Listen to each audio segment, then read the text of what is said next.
Alright, this is Jeep Update 54, and since we're waiting on the headers to come in, there's a couple other things I can do while we're waiting on that, so I just don't have any downtime or idle time, and I keep putting stuff back together because there's so much to do still. So a couple things I want to do in this video is one is the hydraulic clutch master cylinder. I want to get that mounted to the firewall and to the clutch pedal. I've got a couple new, I've got some fuel line, some aluminum fuel line that I bought from Summit that looks really sharp, and I got some AN fittings to finish all that off, and that'll look really good. So I'm going to run a new fuel line from the gas tank to the new fuel pump, and then I'm going to run the vent line on the other side of the frame rail. That's going to hook up to the charcoal canister. And then the last thing I can do is put on my, or install my new steering column, and that steering column is an Ididit Steering Column. It's literally been sitting in the box since I bought it. I've had it since about September because I bought it when it was on sale. And I'm going to get that out of the box. I've already been looking at it, been studying the wiring on it. But I'm not going to do the wiring part of it in this video. I'm just going to install it because all these things are kind of interrelated.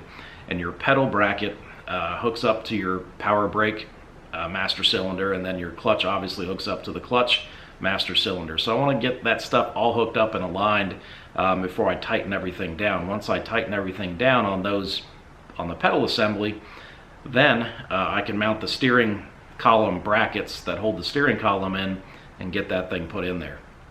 Alright, so let me show you some of the parts I got, and let's get into it.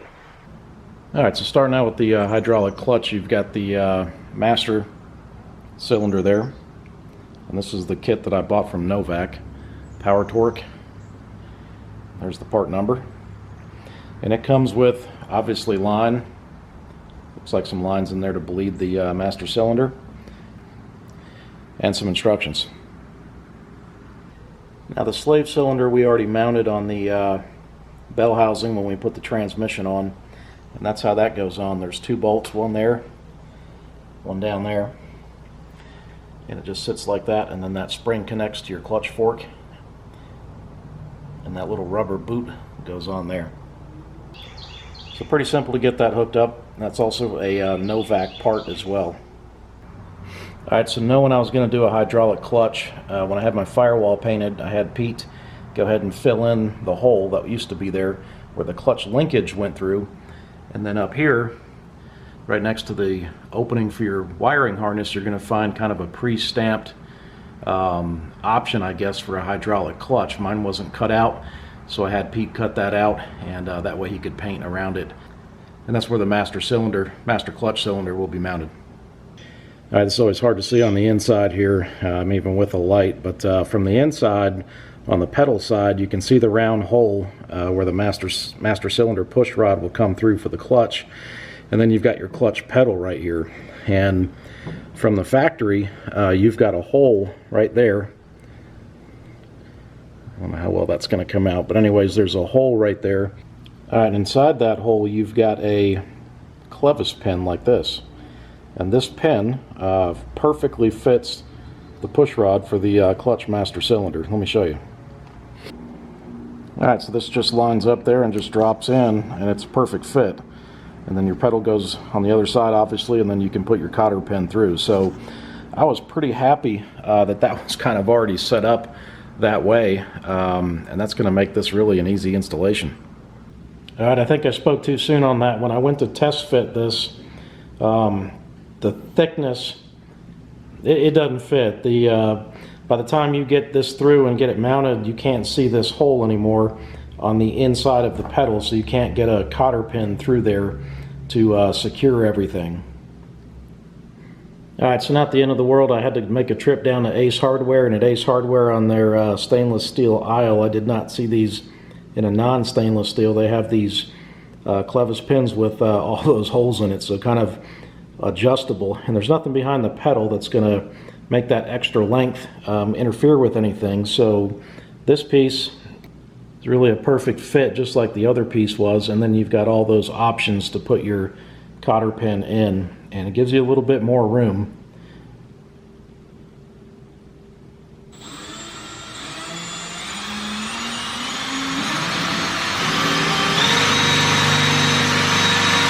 Alright, so I didn't film the installation of that, but I've got the clutch master cylinder bolted in, This is it from the underside, and you can see where I use that clevis pin to go through the clutch pedal. Alright, there's the clutch master cylinder from the firewall side, 2 bolts. And you can see it's just going to barely clear those brakes. So if you're going to put this in and you have power brakes, make sure your power booster is on one of those brackets or they're going to hit each other. Alright, I know it's kind of hard to see, but this is just kind of a generic GM charcoal canister. And your Jeep should have a mounting bracket. And I painted mine and mounted it back to the firewall after I had it painted. And the part number for this is right there. So it's an AC Delco part. Not a cheap part either, but certainly something I wanted to vent my fuel tank. Alright, so one thing I've been waiting to do for a long time is install this steering column.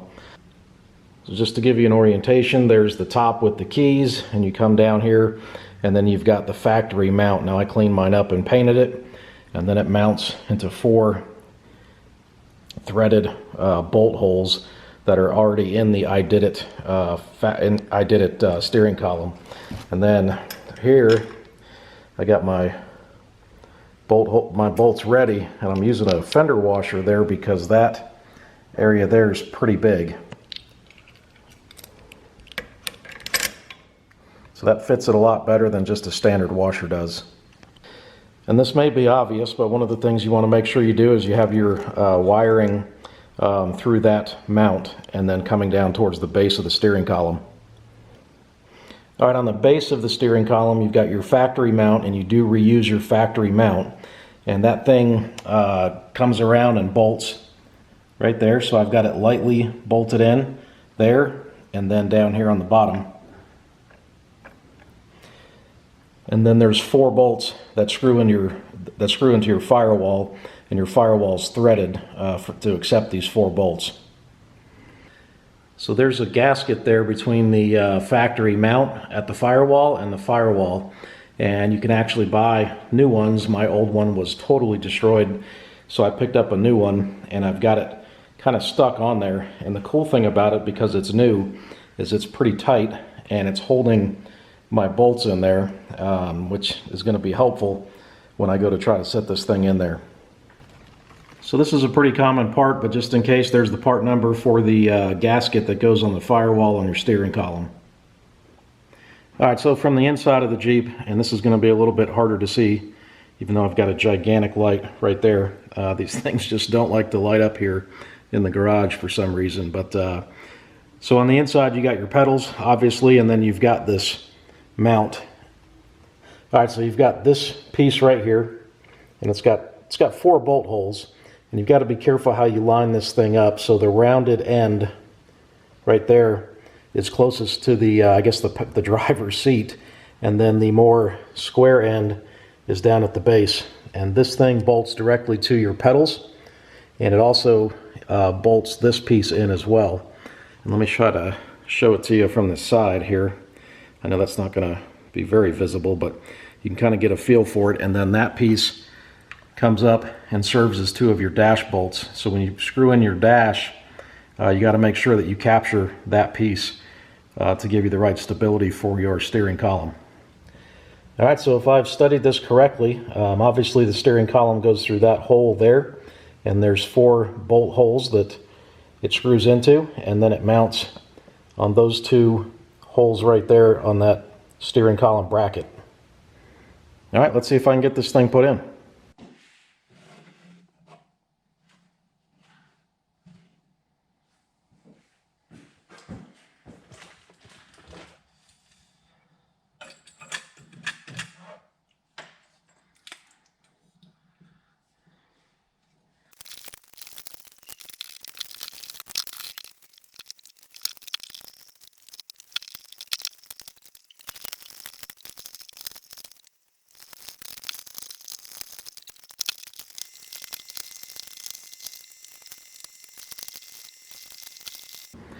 Alright, so that was nothing short of a pain, but it's in. And it's not tightened up yet. You got those bolts there secured on both sides. And then I've got my 4 bolts there through the firewall. It's kind of hard to see. So I use those big fender washers there because the holes for these things are the size of the bolt that goes into the threaded holes in the firewall, and the size of the hole in that piece of metal really leaves a big gap. So I may hit those with some black paint or something to quiet them down, but that's why I use those. All right, so that's pretty cool. I'm pretty happy about that. It's a brand new, like I said, a brand new Ididit tilt steering column, and I did not have tilt before, and that's just going to make for a much more comfortable ride. So the steering column has some pretty complete instructions from Ididit, but I had to chase these things down on their website, ididitinc.com, and if you find their instruction page, they have all the PDFs there, and you can just print this out. One last view of the steering column here is here it is poking through the firewall. And all I got to do is hook up my steering shaft right there, and you can see that it clears my brake booster bracket. So I'm pretty happy about that. And that will not be in the way when we try to put the motor in. All right, so the next thing I'm going to do is install some aluminum fuel lines. And I got this from Summit, 3/8 of an inch aluminum fuel line, and it is really sharp looking. There's the Summit part number. And then I got some AN fittings from Jegs, and then I had a pipe bender and a pipe cutter. So I'm going to use this stuff to create some new fuel lines. They're going to go, well, I guess from this direction on the left side of the frame, facing the Jeep like I am on the left side. You got your new fuel line that'll go directly to the fuel pump, and then on this side you've got your vent line that I'm going to hook up to that charcoal canister that I put in. So I don't think I'm going to be able to film too much of this because it's under the Jeep, and mostly I'm working in the evenings and not during the daylight hours, but I will show you the finished product when it's all done. All right, so I'm going to stop there. I didn't get the fuel lines in yet, but the headers came in. So now that the headers are here, I'm going to get them on the motor, and then Jeep Update 55 will be us putting the motor in. All right, stay tuned to the channel for more cool videos to come. And if you like this video, if you like the content of the channel, hit that subscribe button. Thanks for watching.